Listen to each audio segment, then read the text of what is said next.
$1.9 trillion. Yeah, you heard that right. That is a massive number, and it actually represents the potential economic value that AI and automation could unlock in Europe by the year 2030. Now, if you've been feeling, a little anxious about all the headlines surrounding AI taking over, I want to reframe that for you right off the bat, because this isn't fundamentally a story about an economic threat. It's actually an unprecedented opportunity for growth, for innovation, and honestly, a totally new way of working. Welcome to The Explainer. I am so glad you're here. Today, we're diving deep into the actual data-backed impact of AI on the European economy, and we're drawing straight from a massive new McKinsey Global Institute report. We're going to cut right through the hype. We're looking at the real numbers to understand exactly how our new digital coworkers are going to reshape the skills, the tasks, and the jobs of tomorrow. Okay, let's dive into this. Here is our roadmap for today. We'll start with the trillion-dollar shift, then move on to agents, robots, and us.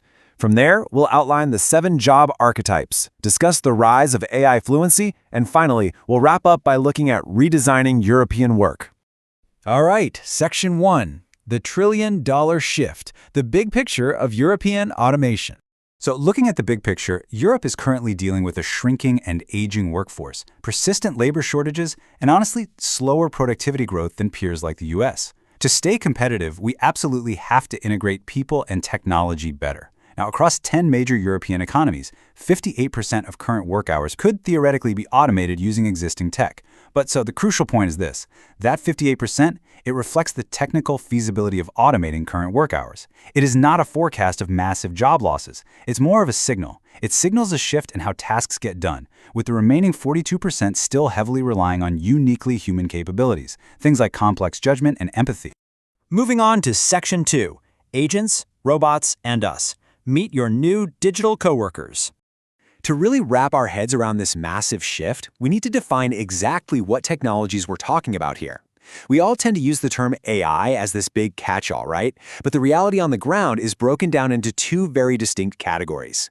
First up, we've got agents. These are systems that automate non-physical and cognitive work. So think information processing, data analysis, writing text, that sort of thing.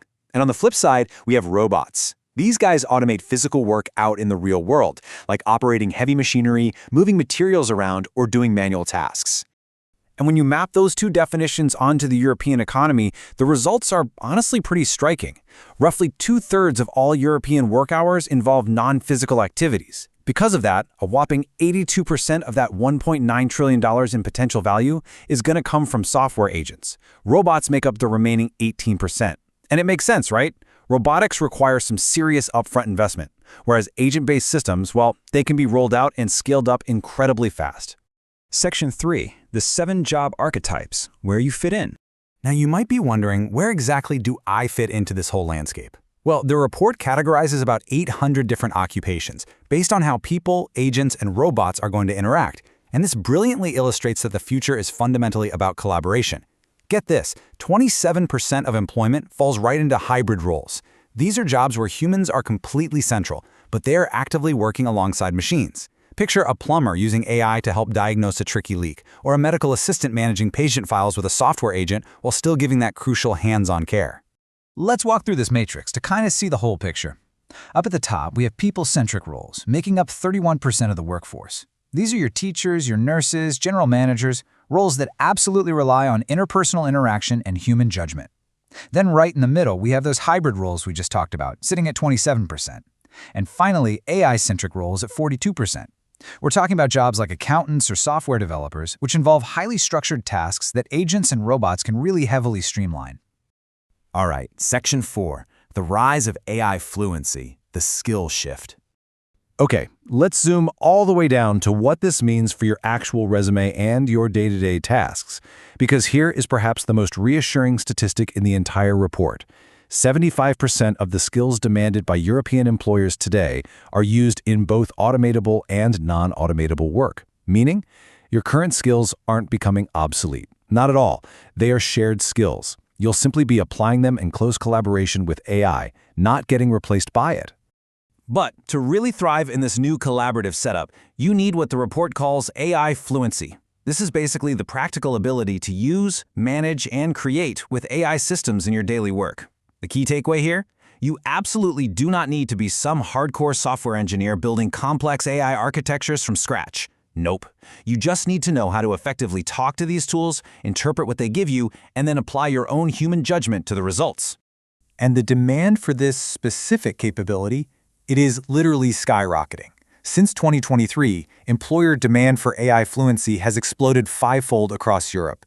To put that into perspective, that is vastly outpacing the 1.7 times growth we've seen in demand for highly technical AI builders.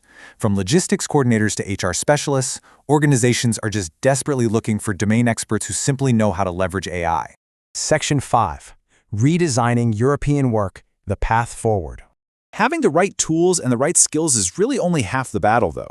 Organizations have to adapt on a structural level, too. Now, what's really interesting about this slide is how the impact actually varies a lot based on local economies. Take the Czech Republic, for example. They have a higher than average automation potential of 64%. Why? Well, because their economy has a heavily concentrated manufacturing sector. So that drives a huge potential for both robotic and agent-based automation. The value is definitely there, but capturing it requires some very targeted organizational shifts. See, organizations can't just slap AI onto old broken processes and expect to magically see massive gains. Workflows have to be fundamentally redesigned from the ground up.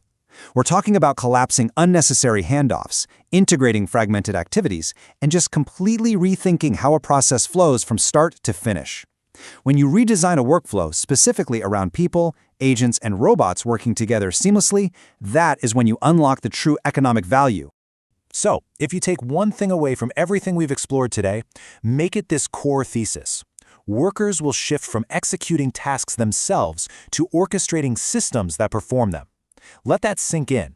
As routine tasks get handed off to agents and robots, your role actually elevates. You transition from being the person doing the repetitive execution to the dynamic orchestrator guiding these automated systems, relying heavily on your uniquely human contextual reasoning and empathy. So, I want to leave you with this somewhat provocative question to think about. The macro data proves the opportunity is massive, and the skills data proves that your human expertise is literally more vital than ever. The future isn't about humans versus machines. It is entirely about humans partnered with machines. Take a hard look at your own daily workflows. Are you ready to meet your new digital coworkers? And how will you redesign your work for the AI era? Thank you so much for joining me on this explainer, and as always, keep learning.